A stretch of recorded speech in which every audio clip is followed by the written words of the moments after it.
Hello friends, welcome back to my channel. ನಾನು ನಿಮ್ಮ Pramila. Friends, ಈ ವಿಡಿಯೋದಲ್ಲಿ ಅಂಟಲ್ಕಾಯಿ ಕೊಯ್ಯೋದು ಹಾಗೆಯೇ ಅಂಟಲ್ಕಾಯಿ ಹೇಗಿರುತ್ತೆ ಅಂತ ಹೇಳಿ ನೋಡ್ತಾ ಹೋಗೋಣ ಬನ್ನಿ. ಅಂಟಲ್ಕಾಯಿ ಅಂತ ಅಂದರೆ ಸುಮಾರು ಜನರಿಗೆ ಗೊತ್ತೇ ಇರೋದಿಲ್ಲ. ಇದನ್ನು ಸೋಪ್ ನಟ್ ಅಂತ ಹೇಳಿ ಕರೀತಾರೆ. ನಮ್ಮೂರ ಸೈಡಲ್ಲಿ ಇದು ಸಾಮಾನ್ಯವಾಗಿ ಕಂಡುಬರುತ್ತೆ ಅಂತಲೇ ಹೇಳ್ಬೋದು.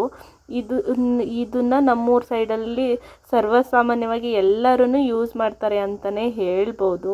ನೋಡಿ, ಇಲ್ಲಿ ಕಾಣಿಸ್ತಾ ಇದೆಲ್ಲ ಗೊಂಚಲಾಗಿ ಇದೇನೆ ಅಂಟಲ್ಕಾಯಿ ಗೊಂಚಲಾಗಿನೇ ಬಿಡೋದು.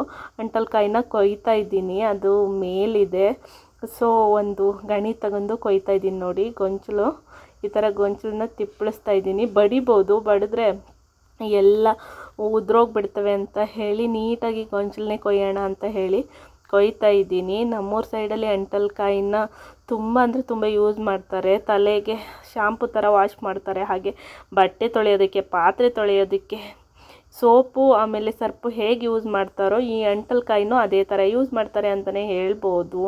ನಾವು ಚಿಕ್ಕ ಇದ್ದಾಗಿಂದನೂ ಇದನ್ನು ತುಂಬ ಯೂಸ್ ಮಾಡಿಕೊಂಡೇ ಬೆಳೆದಿದ್ದೀವಿ ಅಂತಲೇ ಹೇಳ್ಬೋದು. ಇದು ಮೀಡಿಯಮ್ ಸೈಜಲ್ಲಿದೆ. ಇದನ್ನು ಬಲಿದ್ರೆ ಇದು ಕಲರ್ ಚೇಂಜ್ ಆಗುತ್ತೆ, ಕೆಂಪು ಅಥವಾ ಬ್ರೌನ್ ಕಲರಿಗೆ ಬರುತ್ತೆ. ಇದನ್ನು ಬಲಿಬೇಕು. ಕೊಯ್ತಾ ಇದ್ದೀನಿ. ಬಲ್ತ ಮೇಲೆ ಇದನ್ನು ಈ ಥರ ಕೊಯ್ದುಬಿಟ್ಟು, ಇಲ್ಲಾಂದರೆ ಅದೇ ಬೀಳುತ್ತೆ, ಆರಿಸ್ಕೊಂಡು ಬಿಸಿಲಿಗೆ ಒಣಸಿ ಇಟ್ಕೊಂಡ್ರೆ ವರ್ಷ ಪೂರ್ತಿ ಯೂಸ್ ಮಾಡ್ಬೋದು. ನೋಡಿ, ಚೆನ್ನಾಗಿ ಬಲ್ತ ಮೇಲೆ ಇವು ತಾನಾಗೆ ಬೀಳ್ತವೆ. ಆವಾಗ ಆರಿಸಿ ಒಣಸ್ಕೊಂಡು ಯೂಸ್ ಮಾಡ್ಬೋದು. ಇದನ್ನು ನ್ಯಾಚುರಲ್ ಶಾಂಪು ಹಾಗೆ ನ್ಯಾಚುರಲ್ ಸೋಪ್ ಅಂತಲೇ ಹೇಳ್ಬೋದು. ನಮ್ಮ ಸೈಡಲ್ಲಿ ಇವಾಗ್ಲೂ ಈ ಸೋಪ್ ನಟ್ನ ಯೂಸ್ ಮಾಡ್ತಾರೆ. ಪ್ರತಿ ವರ್ಷ ತುಂಬ ಅಂದರೆ ತುಂಬ ಅಂಟಲ್ಕಾಯಿಗಳು ಬಿಡ್ತಿತ್ತು. ಈ ಸತಿ ತುಂಬ ಕಡಿಮೆ ಆಗಿದ್ದಾವೆ. ನೋಡಿ, ಇಲ್ಲೊಂದನ್ನು ಗೊಂಚಲೆ ಹಂಗೆ ಕೊಯ್ದಿದ್ದೀನಿ. ನೋಡಿ, ಇದಿನ್ನೂ ಬಲ್ತಿಲ್ಲ ಅಂದರೆ ಇದಿನ್ನೂ ಜಾಸ್ತಿ ಬಲಿಯುತ್ತೆ ಅಂತ ಅರ್ಥ. ಇನ್ನು ಬಲಿಯುತ್ತೆ. ಇದನ್ನು 1 ತಿಂಗಳು ಹೋಗಬೇಕು. 1 ತಿಂಗಳು ಹೋದರೆ ಇದ್ರ ಕಲರ್ ಚೇಂಜ್ ಆಗುತ್ತೆ. ಕಲರ್ ಚೇಂಜ್ ಆಗಿ ತಾನೇ ಕೆಳಗೆ ಉದುರಿ ಬೀಳುತ್ತೆ. ಆಮೇಲೆ ನಾವು ಆರಿಸ್ಕೊಂಡು ಅದನ್ನು ಒಣಸಿ 1 ಇಯರ್ ಯೂಸ್ ಮಾಡ್ಬೋದು. ಇದನ್ನು ಚಿಕ್ಕಕ್ಕಿದ್ದಾಗೆ ಕೊಯ್ದು ಒಣಸಿ ನಾವು ಪುಡಿ ಸಹ ಮಾಡ್ಬೋದು. ಈ ಸೈಜಲ್ಲಿ ಬಂದಮೇಲೆ ಒಣಸಿ ಪುಡಿ ಮಾಡೋದು ಕಷ್ಟ, ಯಾಕೆಂದರೆ ಜಗಟ್ ಥರ ಇರುತ್ತೆ. ಅದಕ್ಕೋಸ್ಕರ ಇದನ್ನು ಪುಡಿ ಮಾಡಬೇಕು ಅಂದರೆ ಚಿಕ್ಕ ಸೈಜಲ್ಲೇ ಆಗಲೇ ಕೊಯ್ದು ಒಣಸಿ ಪುಡಿ ಮಾಡಿಕೊಂಡು ಇದಕ್ಕೆ ಸೀಗೆಕಾಯಿ ಪುಡಿ ಬೆರೆಸಿ ತಲೆಗೆ ಯೂಸ್ ಮಾಡ್ಬೋದು. ಇಲ್ಲಾಂದರೆ ಬೆಡ್ಶೀಟ್ಗಳು ತೊಳೆಯೋಕ್ಕೆ ಯೂಸ್ ಮಾಡ್ಬೋದು, ಬಟ್ಟೆ ತೊಳೆಯೋಕ್ಕೆ ಯೂಸ್ ಮಾಡ್ಬೋದು, ಪಾತ್ರೆ ಸಹ ತೊಳೆಯೋಕ್ಕೆ ಯೂಸ್ ಮಾಡ್ಬೋದು.